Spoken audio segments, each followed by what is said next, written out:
جس سے گرمی کی وجہ سے اس کا چہرہ پگھل رہا تھا، اس کا چہرہ جل کر کالا ہو چکا تھا۔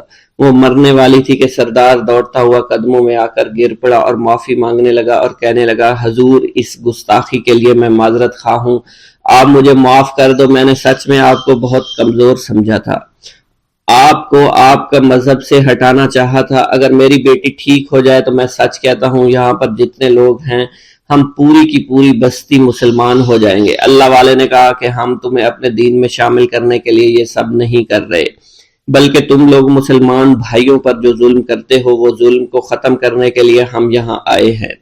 ہمارے دین میں جبر اور ظلم نہیں۔ اگر تمہارے بیٹی سے انسان بن کر سدھر جاتی ہے تو اس کو اس کی اصلی حالت میں لانے کے لیے میں خود کو اللہ کی بارگاہ میں پیش کروں گا اور دعا کروں گا۔ سردار کہنے لگا کہ ہاں میری بیٹی اصلی حالت میں اگر آ جائے تو پھر ہم کسی پر ظلم و ستم نہیں کریں گے، اور میں دل سے اپنی بیٹی کے لیے معافی چاہتا ہوں۔ آج سے یہ کوئی بھی جادو ٹونا اور مسلمانوں کو تنگ نہیں کرے گی اور نہ ہی کسی مسلمان پر یہ ظلم اور جبر کرے گی، بس آپ اسے دوبارہ سے انسان بنا دے۔ اللہ والا نے چھپکلی پر دوبارہ سے پھونک ماری تو پھر سے انسان بن گئی اور اللہ والے کے قدموں سے وہ لپٹ گئی، کہنے لگی مجھے معاف کر دیجئے، مجھے معاف کر دیجئے، میں نے اپنے آپ کو بہت طاقتور سمجھا۔ اس لڑکی کا آدھا چہرہ جل چکا تھا اور کالا ہو چکا تھا۔ وہ کہنے لگی کہ آج اپنے باپ کے ساتھ میں آپ کے دست مبارک پر مسلمان ہونا چاہتی ہوں۔ میں وعدہ کرتی ہوں کہ آج سے اس بستی پر کوئی بھی کافر کسی مسلمان کے ساتھ بدتمیزی نہیں کرے گا، زیادتی نہیں کرے گا، ظلم اور جبر نہیں کرے گا، بلکہ ہم سب یہاں مل جل کر رہیں گے اور بھائی چارے کے ساتھ رہیں گے۔ ہم سب مسلمان ہو جائیں گے اور پھر یوں اللہ والے کے ہاتھوں پوری بستی کا سردار اور اس کی بیٹی نے اسلام قبول کر لیا اور سردار نے اللہ والے سے اپنی بیٹی کا نکاح کر دیا اور پھر اس بستی میں ہمیشہ کے لیے امن و امان قائم ہو گیا۔ بسم اللہ الرحمن الرحیم۔ منقول ہے کہ حضور سیدنا غوث اعظم کے زمانہ میں ایک مقرب کی ولایت سلب کر لی گئی۔ سب چھوٹے بڑے اس کو حقارت کی نگاہ سے دیکھنے لگے۔ اس نے 360 اولیاء اللہ سے التجا کی کہ وہ اس کے حق میں دعا فرمائیں، لیکن اس کا نام لوح محفوظ پر اشتیاق کی فہرست میں لکھ دیا گیا۔ ان اولیاء اللہ نے اس کو بتایا کہ تم کامیاب نہیں ہوگے۔ اس کے چہرے کا رنگ سیاہ پڑ گیا۔ اس شخص نے حضور سیدنا غوث اعظم شیخ عبد القادر جیلانی کی خدمت میں حاضر ہو کر دعا کی درخواست کی۔ آپ نے فرمایا تم اللہ عز و جل کی بارگاہ میں مردود ہو گئے ہو، مگر میں تمہیں اللہ کے اذن میں مقبول بنا سکتا ہوں۔ پھر حضور سیدنا غوث اعظم نے اس کے لیے بارگاہ الہی میں دعا فرمائی تو غیب سے ندا آئی، کیا تمہیں معلوم ہے کہ تم سے پہلے بھی 360 اولیاء اللہ اس کے لیے سفارش کر چکے ہیں، لیکن اس کا نام لوح محفوظ پر اشتیاق کی فہرست میں لکھا جا چکا ہے۔ یا الہی تو مردود کو مقبول، مقبول کو مردود بنانے پر قادر ہے۔ اگر تیری منشا یہی ہے تو نے اس کو مقبول بنانے کے لیے مجھ سے دعا کیوں کروائی؟ غیبی ندائی، اے عبد القادر، اسے میں نے تمہارے سپرد کیا، تم اسے جو چاہے بنا دو۔ چنانچہ آپ کی دعا سے وہ پھر سے بارگاہ الہی میں مقبول ہو گیا۔ حضرت شیخ ابو صالح سے منقول ہے، حضرت شیخ ابو مدین مغربی نے مجھے حضور سیدنا غوث اعظم شیخ عبد القادر جیلانی کی خدمت میں بغداد فقر کی تعلیم کے لیے بھیجا۔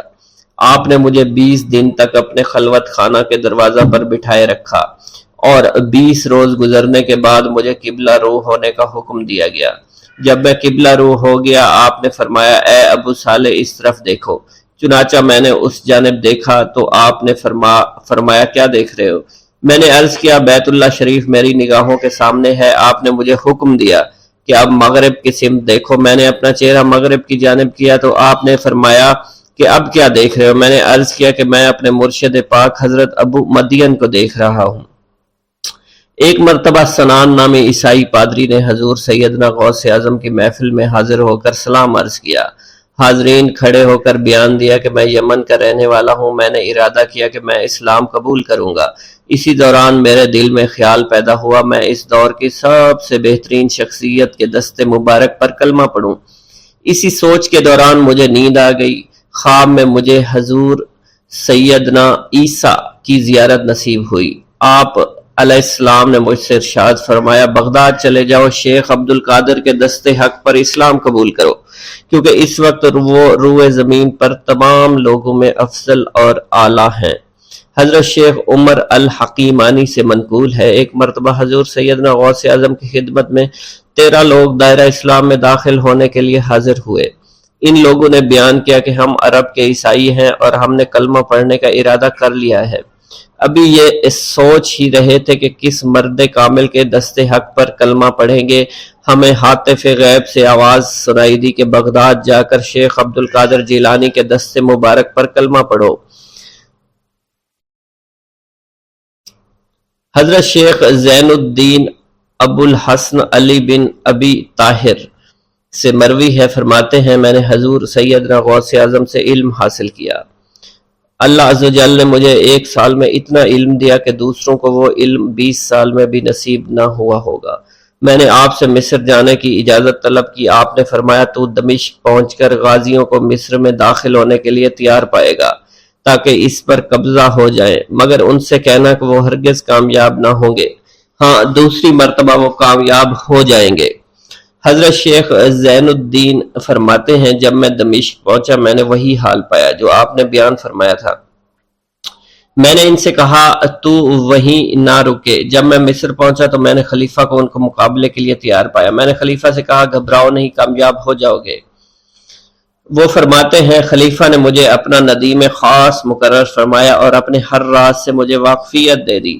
پھر دوسری مرتبہ غازی آئے، انہوں نے مصر پر قبضہ کر لیا۔ مجھے حضور سیدنا غوث کے قول کے مطابق ہر ایک سے 1.5 لاکھ دینار ملے۔ مجھے مصر میں ہر خاص و عام میں مقبولیت حاصل ہوئی اور بے شمار لوگ میرے واعظ سے مستفید ہونے لگے۔ حضرت شیخ ابو الخیر سے منقول ہے، فرماتے ہیں میں شیخ ابو محمد حسن، شیخ ابو قاسم، شیخ ابو حفظ کی خدمت میں حاضر ہوئے۔ آپ نے فرمایا تم سب اپنی اپنی حاجات بیان کرو، میں انشاءاللہ تمہاری حاجات پوری کروں گا۔ شیخ ابو سعید نے کہا کہ میں ترک دنیا اختیار کرنا چاہتا ہوں۔ شیخ ابن قائد وانی نے کہا کہ مجھے مجاہدے کی قوت عطا کر دیجئے۔ شیخ بزاز نے کہا خوف الہی چاہتا ہوں۔ شیخ فارسی نے کہا اللہ کے ساتھ میرا ایک حال ہے جسے میں کھو بیٹھا ہوں، چاہتا ہوں میرا وہ حال لوٹ آئے۔ شیخ جمیل نے کہا میں حفظ کرنا چاہتا ہوں۔ شیخ عمر نے کہا میں علم کی زیادتی چاہتا ہوں۔ شیخ خلیل نے کہا میں چاہتا ہوں مجھے موت نہ آئے، یہاں تک کہ مجھے مقام قطبیت پر فائز کیا جائے۔ شیخ ابو البرکات نے کہا کہ میں محبت الہی میں استغراق چاہتا ہوں۔ شیخ ابو عبداللہ نے کہا کہ میں نائب وزیر بننا چاہتا ہوں۔ شیخ ابو مفتوح نے کہا کہ میں خلیفہ کے گھر کا استاد بننا چاہتا ہوں۔ حضرت شیخ ابو الخیر فرماتے ہیں حضور سیدنا غوث اعظم نے فرمایا انشاءاللہ تم سب کی حاجات جلد پوری ہوں گی۔ چنانچہ آپ کا قول پورا ہوا اور تمام لوگوں کی حاجات پوری ہوئیں ماں سوائے شیخ خلیل کے، کیونکہ حضرت شیخ خلیل نے قطبیت مانگی تھی جس کا وقت ابھی نہیں آیا تھا۔ حضرت ابو السعد عبداللہ سے مروی ہے کہ میری کنواری بیٹی فاطمہ گھر کی چھت پر چڑھی تو اسے کوئی چیز اٹھا کر لے گئی۔ اس وقت میری بیٹی کی عمر 16 برس تھی۔ میں حضور سیدنا غوث اعظم شیخ عبد القادر جیلانی کی خدمت میں حاضر ہوا اور سارا ماجرا ان کے گوش گزار کر دیا۔ آپ نے فرمایا تم آج رات کو کرخ کے ویرانے میں جاؤ اور تل خمس 5واں ٹیلا کے پاس جا کر بیٹھ جاؤ اور اپنے ارد گرد دائرہ کھینچ لو۔ دائرہ کھینچتے وقت بسم اللہ علی نیت عبد القادر کے الفاظ پڑھنا۔ جب رات بڑھے گی جنوں کے گروہ مختلف شکلوں میں تیرے نزدیک سے گزریں گے، تم انہیں دیکھ کر خوف زدہ مت ہونا۔ جب صبح ہو جائے گی تو جنوں کا بادشاہ جماعت کے ہمراہ گزرے گا، وہ تجھ سے تیری حاجت پوچھے گا، تو اسے بتانا عبد القادر نے بھیجا ہے اور میری حاجت یہ ہے۔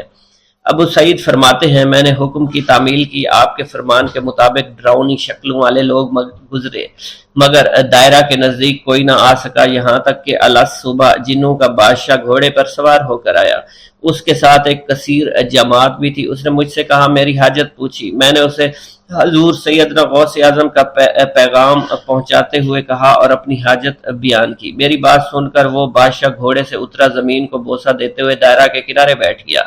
بادشاہ کے بیٹھتے ہوئی جماعت بھی بیٹھ گئی۔ پھر بادشاہ نے اپنی جماعت کے کچھ لوگوں کو حکم دیا، جاؤ، جس نے یہ کام کیا ہے اسے میرے پاس لے کر آؤ۔ چنانچہ وہ لوگ ایک سرکش جن کو پکڑ لائے جس کے ساتھ میری بیٹی بھی تھی۔ جنوں کے بادشاہ سے کہا گیا کہ یہ ملک چین کے سرکش جنوں میں سے ہے۔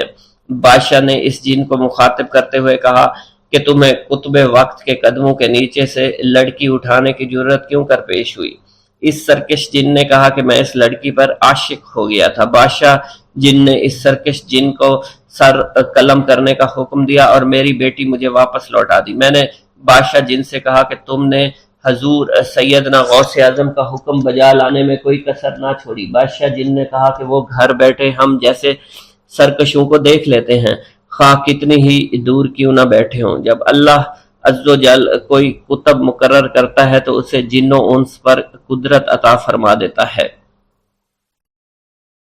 تفریح الخاطر میں منقول ہے، حضور سیدنا غوث اعظم کے وصال کے بعد ایک شخص جو کہ عرصہ دراز سے مرشد کامل کی تلاش میں تھا اور وہ آپ کا شورا سننے کے بعد آپ کی خدمت میں بغداد شریف پہنچا۔ جب اس شخص کو معلوم ہوا کہ آپ وصال فرما گئے ہیں تو وہ آپ کی قبر مبارک پر حاضر ہوا اور آداب زیارت بجا لایا۔ آپ اپنی قبر مبارک سے باہر تشریف لائے، اس کا ہاتھ پکڑ کر اسے سلسلہ عالیہ قادریہ میں بیعت فرما دیا اور اس کی جانب خصوصی توجہ فرمائی۔ حضرت ابو بکر ارکیمی فرماتے ہیں میں ابتدائی عمر میں شتر بانی کا کام کیا کرتا تھا۔ ایک مرتبہ مجھے ایک شخص کے ساتھ حج کرنے کا اتفاق ہوا۔ اس شخص کو یہ خطرہ لاحق ہوا کہ وہ عنقریب مر جائے گا۔